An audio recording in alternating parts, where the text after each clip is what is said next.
বেশ কিছুদিন আগে বোনের বাড়ি গিয়েছিলাম।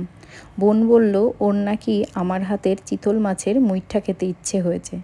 আমরা ওর বাড়ি যাব শুনে আগে থেকেই চিতল মাছ কিনে রেখেছিল, তাই দুজন মিলে বানালাম চিতল মাছের মুইঠা।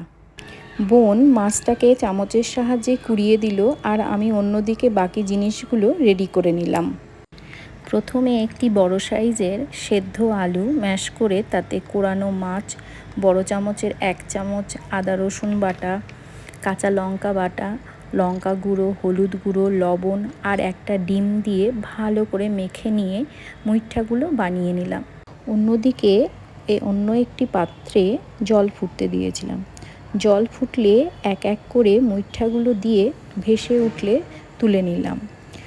তারপর কড়াইয়ে তেল দিয়ে মুইঠাগুলো ভেজে তুলে রেখে সেই তেলেই ডুমো করে কাটা আলু নুন হলুদ দিয়ে ভেজে তুলে নিলাম।